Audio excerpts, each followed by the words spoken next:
Coucou Audrey, comment tu vas? Coucou Lisa, ça va et toi? Ah ben ça va bien, ça va Bonjour bien à ce matin. tous. Pardon? J'ai dit bonjour à tous. Bonjour à tous et à toutes. Alors, de quoi on parle aujourd'hui? Eh ben, vaste question. Vaste question. Aujourd'hui, on sèche un peu, mais on voulait parler d'une notion d'enfant intérieur, tu m'avais dit. Ouais, que j'ai reçu hier et que je trouvais vraiment super intéressant. Moi, c'est un sujet que j'affectionne tout particulièrement, surtout que ça a été quelque chose qui m'a profondément agacée pendant très longtemps, cette notion d'enfant intérieur. Et quand j'ai commencé à faire un travail sur moi, comme on dit, avec des gros guillemets autour de travail, c'est un sujet qui est venu et revenu et revenu. Et donc aujourd'hui, voilà, ça fait vraiment partie intégrante de mon accompagnement, cet enfant intérieur. J'ai pu me réconcilier avec cette part-là en moi, même si c'est pas encore à 100%. Et hier, lors d'une discussion, Attends, je te coupe avant que tu ailles plus loin. Du coup, c'est quoi qui t'a énervé en fait? Qu'est-ce qui t'énervait au début? je pense que dans mon histoire, il y a eu mon système de défense, mon ego, pour survivre au manque d'amour, n'a pas eu d'autre choix que d'enterrer cet enfant intérieur dans une crypte profonde Ah oui, et vraiment de lui vouer un désamour profond. ok. Et du Voilà. coup, c'est quoi qui t'énervait quand t'as commencé à travailler sur toi et qu'on te parlait de cet enfant intérieur? Alors, juste pour remettre les choses dans le contexte, à l'époque, quand je parle de ce temps-là, c'était il y a une quinzaine d'années. J'étais en mode pilote automatique, survie, hypervigilance, plus, plus, plus. Je ne fonctionnais qu'à partir de mon ego. Et dès que je me croisais dans le miroir, j'avais la nausée tellement je me détestais. Ah oui. Voilà. Donc on part de là, hein. On part On d'un part de truc, loin. on part de loin. On part de très très loin. Avec des attaques de panique, avec Mm, des anxiolytiques, avec vraiment voilà, mm, mm. un petit cocktail qui va bien. Et donc la première fois que, comme je me sentais pas bien, j'allais pas bien, je cherchais, j'allais voir des psys, des machins et tout, et j'avais été voir une fois une art thérapeute. Et c'est cette art thérapeute qui m'avait fait faire un premier exercice avec l'enfant intérieur, où tu parles à ton enfant intérieur en utilisant ta main non directrice pour exprimer la voix de l'enfant. Mhm. Donc toi, l'adulte, tu écris une question genre qu'as-tu à me dire avec ta main normale, ta main qui écrit, et avec ton autre main, tu attends que l'enfant intérieur te réponde. Ok, ça avait fonctionné? Ah ouais, mais c'était pas joli joli, hein. Ah oui. On n'était Ah pas oui, sur un dialogue très lumineux, hein. t'avais des réponses, mais voilà. Et désolée si vous entendez le chien aboyer. Oui, on a nos toutous avec nous. Ceux qui sont sur le J'espère dessin, que ils voilà, sont il n'y a là. pas trop de. On n'entend pas trop, mais bon. Ok, d'accord. Et donc en fait, c'est quoi qui. Parce que là, quand tu disais que voilà, t'étais sous anxiolytique, vraiment que tu fonctionnais beaucoup avec l'ego, etc. C'est Mm. quoi le déclenchement qui fait que tu as commencé à faire du travail sur toi? C'est de ne plus pouvoir fonctionner dans le monde. C'est-à-dire que je ne pouvais plus aller au supermarché sans faire une attaque de panique, je pouvais Ah oui, plus aller d'accord. dîner chez des copains sans faire une attaque de panique. Enfin, à un Ok. moment donné, c'était devenu un Donc handicap. là, t'as pris les choses en main en faisant du coup un travail En via la cherchant. psychologie ou des choses comme Voilà. ça. Mm, Et petit à petit, t'as avancé sur le chemin. Voilà, ok. mm. Mais vraiment petit à petit, hein, ça a été extrêmement lent. Mais le temps n'existe pas, donc Voilà, il n'y a pas de problème. t'as raison. Cet enfant intérieur, c'est un peu un fil rouge en pointillé qui a toujours été là et qui est toujours là aujourd'hui et vraiment, vraiment de plus en plus présent. Parce que souvent, je dis que pour moi, l'enfant intérieur, c'est comme ton âme. Mais il y avait un petit truc qui glitchait dans mon discours parce qu'en même temps, l'enfant intérieur, c'est aussi la part blessée. Donc je me disais, mais dans le fond, est-ce que toutes nos âmes sont blessées? Et pour autant, on dit que l'âme, c'est la part de lumière, c'est le Mhm. divin en soi. Donc j'avais une petite incohérence à ce sujet-là. Je sais pas toi ce que t'en penses de ça. Bah moi, j'avoue que j'en pense pas grand-chose. Moi, j'ai pas trop fait de travail, comme tu dis, sur l'enfant intérieur. Je me souviens d'une fois où j'avais fait une visualisation. Alors, c'était pas l'enfant intérieur, c'était plutôt la petite fille. Enfin, voilà, on visualisait sur cette paire de petite fille en moi. Et oui, je me souviens que ça avait effectivement libéré beaucoup de choses. Bon, je me souviens plus trop, mais à ce moment-là, j'avais eu des souvenirs d'enfance d'images que j'avais oubliées en fait. Et du coup, ça a permis de remettre ça en lumière et de comprendre ces images que j'avais déjà, mais la suite de ces images en fait. Ok, ok. Et pourquoi tu dis c'est peut-être pas l'enfant, c'est la petite fille? Pourquoi c'est tu... Parce que, non, je dis ça parce que juste la visualisation, je me souviens que ça parlait à cette petite fille, quoi. Bah oui, c'est ça, parce qu'en fait, quand on parle d'enfant intérieur, Voilà. ça peut même être l'ado, hein. Oui, oui. Mais là, je me souviens parce que c'était, je vais pas rentrer dans les détails par rapport à ça, mais c'était des images que j'ai, juste une image d'une situation, mais je sais pas pourquoi à ce moment-là, il y avait quelque chose qui collait pas et ça m'a permis d'aller voir la suite de cette situation et de libérer un petit peu, Ok, voilà. ok. Bah, quand même, ouais, donc tu as une Mm. expérience Mm. forte, même s'il y en a Mais pas comme eu tu dis, c'est beaucoup. plutôt, oui, une part blessée. Bah voilà. Mm. Et ce que j'ai compris hier, c'est que euh, il y a différentes couches dans cet enfant intérieur. Il y a les, comme le chien qui aboie, voilà, il y a celui qui... En fait, il y a l'enfant intérieur intact, Mm. qui est la part authentique de l'être, celle qui... Alors, je ne sais pas si on peut parler du maître intérieur, tu vois. Est-ce que c'est ça ou pas? Ça, c'est peut-être encore autre chose. J'ai l'impression que l'enfant intérieur intact, c'est vraiment ton âme. Comme tu dis, pour moi, c'est l'âme, comme tu dis, ouais. Et après, le maître intérieur, c'est au-dessus, en fait. Oui, Enfin, c'est ça. sans parler de hiérarchie, mais c'est l'esprit avec un grand E. Oui, parce que l'âme, elle est quand même dans la dualité. Mm. Même si elle est lumière, il y a... euh, si on reprend cette notion des annales akashiques dont on a parlé au dernier podcast, elle a déjà un vécu, elle a déjà un bagage, cette âme. Elle a vécu des trucs chouettes, des trucs plus difficiles. Donc il y a toujours quand même cette notion de dualité que le maître intérieur n'a pas du tout. Lui, il est vraiment dans l'unité, il est Mm. dans... Ouais, je dirais ça, ouais. Moi, Mm. je dirais c'est vraiment esprit, âme, de distinguer ces deux-là. Et le maître intérieur, pour moi, c'est vraiment l'esprit avec un grand E. Ouais, Et comme tu dis, et l'âme, tu vois, tu m'avais fait là la dernière fois, il n'y a pas de lumière il n'y a pas d'ombre sans lumière. Et en fait, l'âme, c'est la projection, c'est la lumière qui se projette sur l'âme et qui fait du coup qu'il y a de l'ombre. ah oui, oui, oui, bah Je oui, sais pas parce si je qu'elle l'explique bien, mais l'âme, elle vient s'incarner, elle vient se connaître en s'incarnant. voilà. Et on en parlait juste avant de prendre les micros, mais euh, c'est très juste ce que tu disais sur cette histoire de sphère, c'est-à-dire que on, on est incarné sur Terre pour un certain temps, parce qu'apparemment il faut expérimenter tous les états de la matière sur Terre, donc le minéral, le végétal, l'animal, l'humain.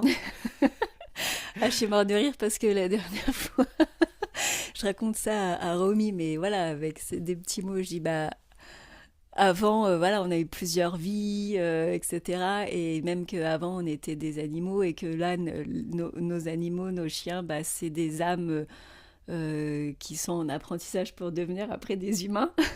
Je sais plus comment j'avais dit ça, mais c'était joli par rapport aux animaux, tu vois. Tu te souviens, je t'avais dit une jolie Ouais, phrase, ouais, tu t'en souviens pas? ouais, mais je me souviens plus. Voilà. Et j'ai dit avant d'être animal, tu passes effectivement par le végétal, et puis avant tu étais minéral et tout. Et la dernière fois, elle était avec ma belle-sœur, et je sais plus comment elle lui dit, mais avant, de toute façon, moi j'étais une plante.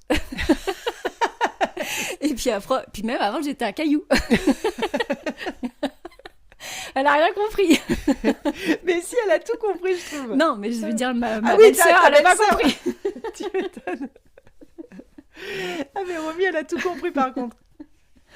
Donc, Mais c'est marrant parce que vraiment, tu vois, à cet âge-là, t'es dans l'innocence, tu crois à tout ce qu'on te dit et il n'y a pas de problème en fait. Ah ok, d'accord, c'est comme ça, bon bah très bien. bah ouais, et ça paraît même assez évident.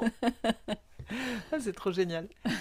Et que donc on en a fait un paquet des vies dans cette sphère-là, Voilà. et on n'a pas fini d'en faire sûrement, mais qu'après, la Terre, c'est une réalité assez dense où il y a quand même beaucoup d'ombre, mais il y a d'autres sphères, on a une référence commune, c'est le livre Ami. Ah oui, on vous recommande grandement. Tu connais l'auteur?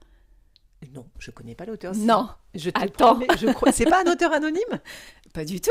Oh! Pas du tout. Ami, c'est Enrique Barrios. Oh bah alors là, Tu vois, tu m'as eu. L'ami, l'enfant des étoiles. L'ami, l'enfant des étoiles. Ami, l'enfant des étoiles. Oui. Ok. Donc ça, c'est vraiment, il y a trois tomes, je crois, Ouais. 3 livres à lire. Vraiment, c'est un très beau livre, et même pour les enfants. En fait, c'est un petit garçon, c'est écrit sous la plume d'un petit garçon. Enfin, c'est Comme comme un une conte. histoire, C'est voilà, comme comme un un conte. conte. Un peu dans le style de l'alchimiste de Paolo Coelho. Voilà, merci. Mais ouais, ça ce style-là et ça peut se lire aux enfants effectivement le soir avant le coucher et c'est Ah oui, aussi oui. bien pour les petits que pour les Mm. grands. Ouais. Mm. Très belle histoire. Et il raconte, c'est un petit extraterrestre qui vient parler à un petit garçon et qui le fait monter dans son vaisseau et qui lui montre le monde, l'univers et que justement il y a d'autres sphères que la Terre. Exactement. Et vas-y. Et voilà, qui va, donc effectivement, il va sur d'autres planètes où il y a des planètes qui sont moins évoluées que la Terre. Mhm. Et des planètes qui sont plus évoluées. Et donc la discussion qu'on avait tout à l'heure par rapport au fait que sur Terre, il peut pas y avoir... il peut pas ne pas y avoir de mal, en fait. C'est obligé qu'il y ait le bien et le mal. Ouais. C'est obligé que ça coexiste ensemble. Parce que c'est le rôle, quelque part, de la Terre d'expérimenter la dualité. Mm. Et l'idée, c'est d'évoluer en conscience, en vibration, pour aller ensuite dans d'autres sphères, en fait. C'est ça. Et qu'avant d'être sur cette planète-là, on était certainement sur d'autres planètes beaucoup moins évoluées où, enfin, franchement, lisez Ami, vous allez mieux comprendre, mais où c'est des planètes où c'est que la guerre, c'est que... Alors vous allez me dire que là, peut-être aussi c'est le cas, mais il y a quand même aussi des belles choses, Ouais. paradoxalement. Donc voilà. Mm.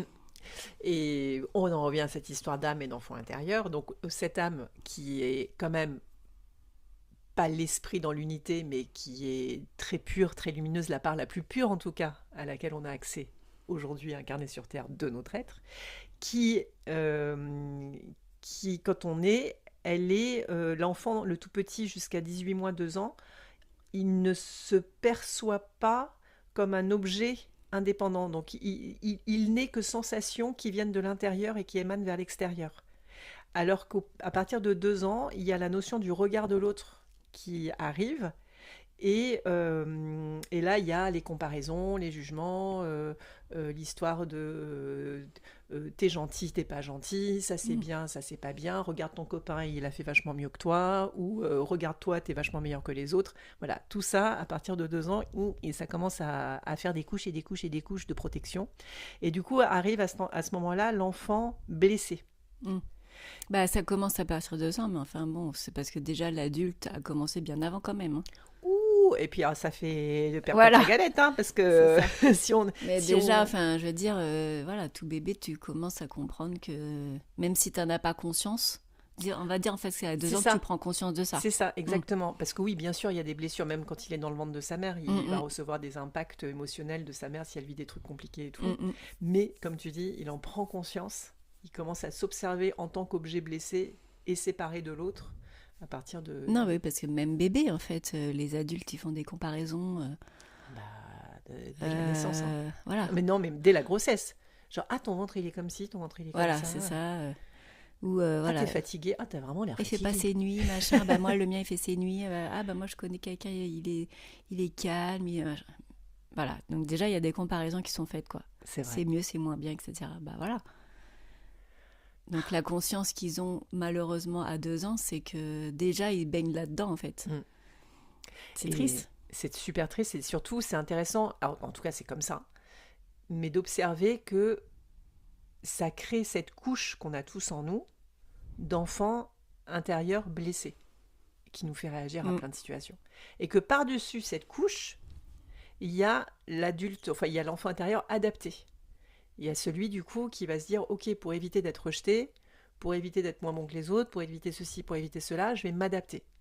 Et plus tu t'adaptes, plus tu crées un écart entre l'enfant intérieur authentique, intact, et l'adulte que tu deviens.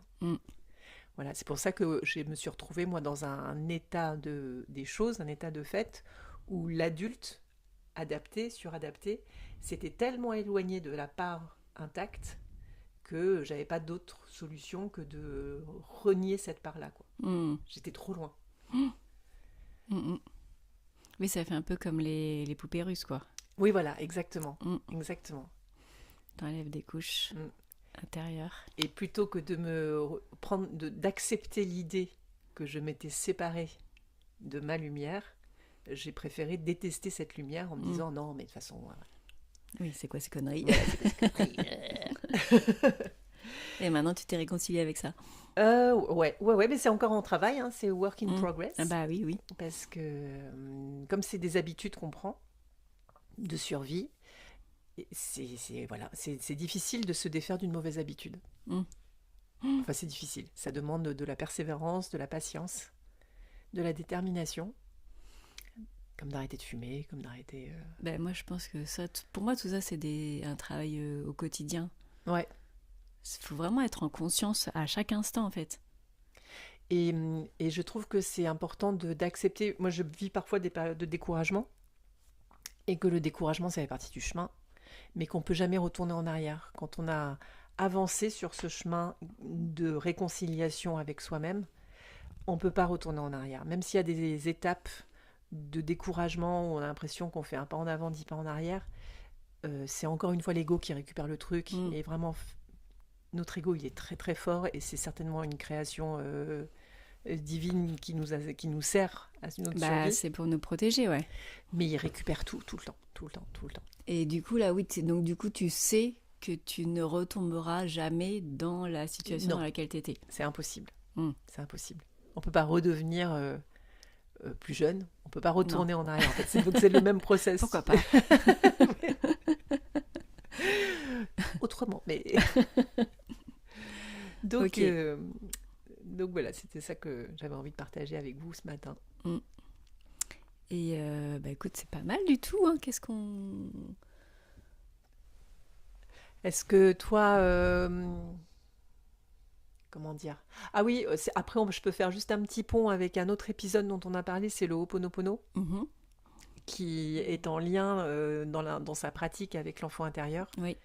Parce que c'est un outil qui vient contacter cette part de soi, parce que notre enfant intérieur, c'est lui qui a la clé vers l'inconscient. Et comme tu disais très bien, vers tous ces souvenirs refoulés, parce que dangereux potentiellement.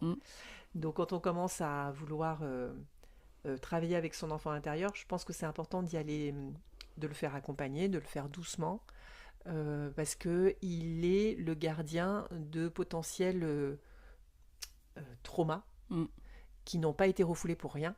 Donc il ne faut pas s'amuser à... Enfin, c'est pas quelque chose de... C'est à la fois quelque chose de léger et d'innocent, mais en même temps c'est important, quoi. Il faut pas se... Oui, il faut pas aller les chercher. Moi, je sais que là, quand je te dis, c'est que j'ai ressenti qu'il y avait quelque chose à libérer. Ouais. Mais j'ai jamais été avant chercher quoi que ce soit. Et ce jour-là, quand c'est arrivé, pendant plusieurs jours, ça m'avait travaillé, etc. Mais par contre, je m'en suis pas fait un sujet, en fait, comment dire, d'identification. Ah bah oui, il m'est arrivé ça, donc c'est normal, machin, gna gna gna. Non, ok. Parce que j'ai mis en lumière le truc, ok, d'accord. J'ai fait un travail sur moi, de pardon, etc. Et je pense que c'est là où il faut revenir dans le corps, en fait, et rester dans le corps. Ouais. Mais après, voilà, c'est passé après. Et même, tu vois, là, j'en reparle aujourd'hui parce qu'on en parle, mais j'y pense pas. C'est pas un sujet. C'est plus un sujet pour moi. Et quand on parle, il y a une émotion, il n'y a pas d'émotion? Non, pas du tout. Donc ça a été processé Bah ouais.